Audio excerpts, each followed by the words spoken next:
And welcome back to the channel, everybody. Welcome back to a new video. And yes, I am traveling again. I am out of town. I am in a hotel out here in the desert and visiting offices and doing my other job. But while I'm doing this, I thought I had to do a video today because yesterday I did a video which went huge. Thank you for watching, where I shared an email from an employee, allegedly from Stellantis, from Dodge, saying that these Dodge Daytonas were going to have issues and that they did what they did and shipped them off. So gave them a kiss and sent them to the dealerships and hoping for the best.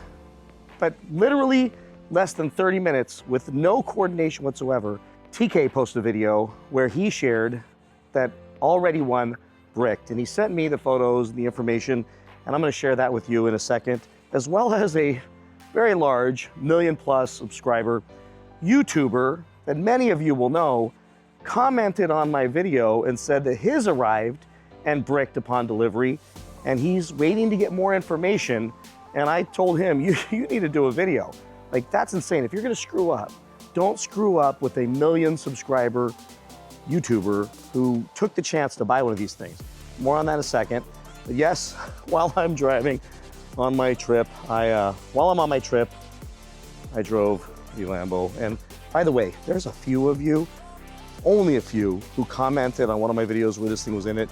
I don't give a damn about the, like, angry. I don't give a damn about the Lambo. I hate it. You know, only douchebags drive Lambos or whatever. Okay, cool. Why do you gotta get so mad? I'm just driving this thing. My wife needed to drive my Challenger this week because my daughter's car is getting rewrapped. So we're driving this thing. Let's go ahead and do a little, well, it's not a cold start. Let's give you a startup. How about that? We haven't done that in a while. Before we get into the content, let's go ahead and do that. Let's set a little tripod down, point you guys at the back of the car, and I'm wearing a microphone, so I'm not gonna make the mistake of not putting the microphone out here. So let's put this guy right here, nice and close. Stick that sucker right there, start it up.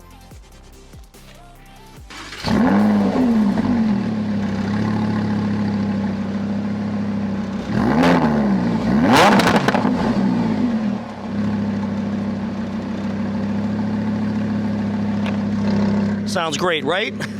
All right, let's jump in the car and talk about this Daytona nightmare. Wow, it's getting crazy.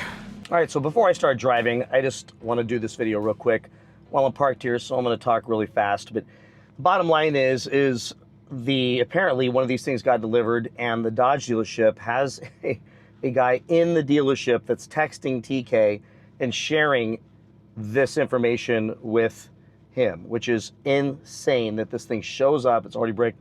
I'll put pictures up on the screen. These are already in TK's video of this white Daytona that's broken. Now, here's what confirms it's not just in the shop or getting prepped to go to the buyer, that it's really broken, because the text message that TK got, I'll put on the screen, from him was 5 miles after placing in a ship mode, they're having issues. Perform 4 critical flashes. As soon as the flash was performed, it set this DTC and will not clear.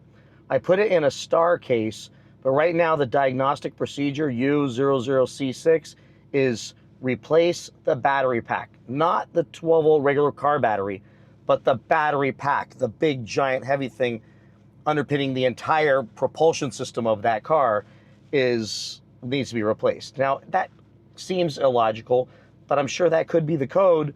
And hopefully, I mean, I hope for whoever the buyer is that probably ordered that car, unless it's standing inventory, that they don't have to replace the whole battery, because I have a car that quick. It's like close to tantamount to replacing an entire engine on a car. So that happened already, literally within minutes of my video going up, sharing the email from the employee from Dodge saying that he's not confident these things will make it on the road, and to beware was his warning. Did TK get information from inside that one already bricked? But then in the comment section, yes, 1,000,001 subscriber YouTuber CJ on 32s. Many of you follow him, watch him, does a lot of car giveaways. Great guy. You watch his channel as well. But he commented on my video, which, first, I'm flattered dude is watching my channel. But second, the fact that he commented and said, quote, in this comment where somebody commented, Iron Horse 9216 wrote, 2 of 4 recently delivered, already bricked. Your insiders have it right. And of course the funny commenters wrote, but then CJ32 writes, my dealer got one I was supposed to pick up today and it bricked.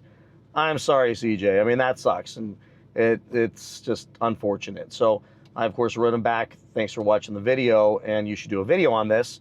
And he wrote back, I will find out more information tomorrow when I go to the dealership. So go watch his channel.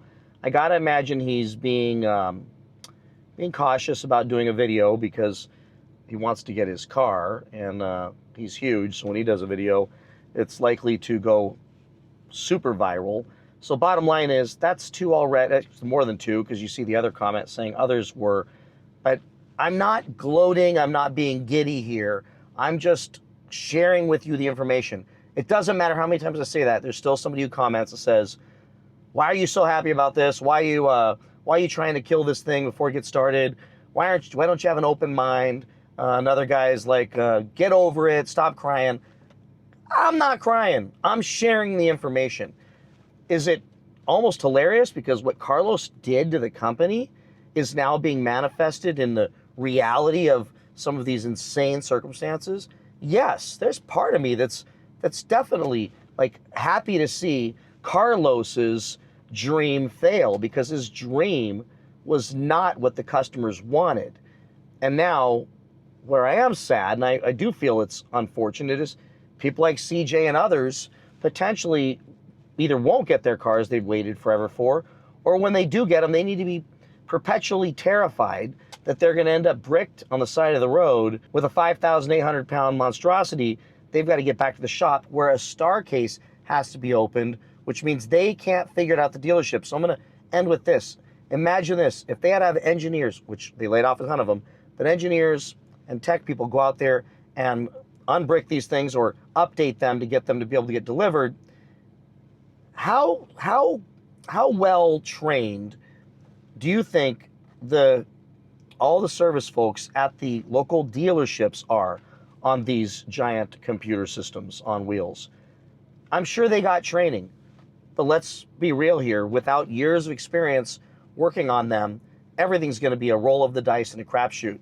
So I imagine any of these cars that break are going to be in those lots, and they're going to have star cases open, and they're going to need to fly in engineers all over the country to figure out what's wrong with these things, because apparently solving the problems remotely doesn't seem to be something that's actually happening. So with that, everybody, that's my video. Short, sweet, kind of to the point. Hopefully you enjoyed that warm start on the beast here. Now I'm going to go to my next big meeting where I'm going to attempt to run a company the way it should be ran and do good things for my employees and good things for our customers and good things for everybody involved, my leaders. So that's where I'm headed now, and I'm not going to go too fast here, but I just want to jump on a little bit. Oh, wake up, everybody. Have a great one. Like and subscribe, and I will see you in the next one, folks. Bye-bye. All right, before we go, let's do a little pull here.